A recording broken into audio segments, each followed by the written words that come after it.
Correction, sujet 2014 rattrapage. Système de fabrication de savon, donc avec de l'huile, de la soude, de l'eau, de colorant, on fait une pâte, un boudin, qui est découpé en morceaux, puis emballé dans des cartons. Et la partie du système qu'on va utiliser, c'est le chauffage de la tête de la boudineuse. Donc on a un capteur de température ici, RT, qui délivre une tension UPT.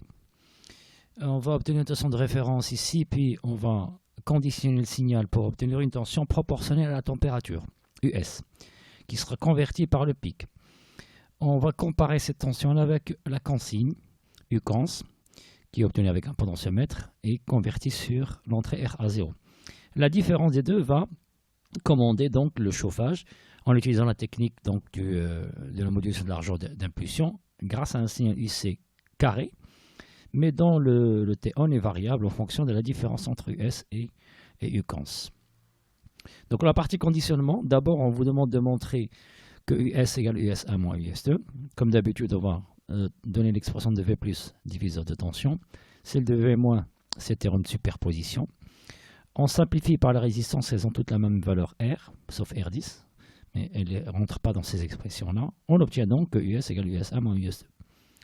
On vous demande de montrer que US1 moins US2 égale à UPT moins U référence facteur de 2R sur R10 plus 1, sachant que le courant I, qui est égal à US1 moins US2 sur 2R plus R10, bon, ça vient de l'application de la loi d'Ohm au bord de R11, R10 et R9.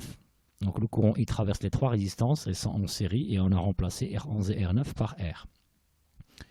Même chose, la loi d'Ohm au bord de R10 me dit que le courant est égal V-1 qui est égal à V plus 1 qui est égal à UPT, moins V-2 qui est égal à V plus 2 qui est égal à U référence sur R10.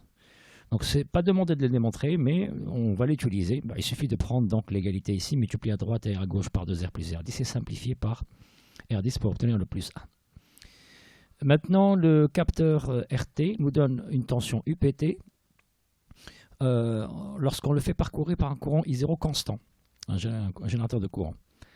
Donc on vous demande de montrer l'expression de UPT, il faut appliquer la loi d'Ohm.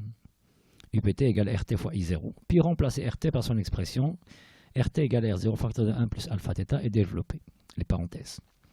On déduit maintenant US, on a vu que US égale à US1 moins US2, et on a donné tout à l'heure l'expression de US1 moins US2, c'est égal à UPT moins U référence facteur de 2R sur R10 plus 1. On va la remplacer ici. Voilà, c'est simple. On remplace UPT maintenant aussi par son expression. On vous dit dans quelles conditions est-ce que US égale à cette valeur-là.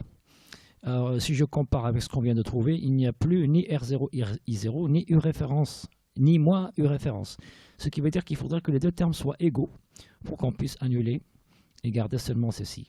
Ce qui veut dire qu'on a une tension qui est proportionnelle à la température avec un rapport KS. Donc tout ce qui n'est pas T, c'est KS. Voilà.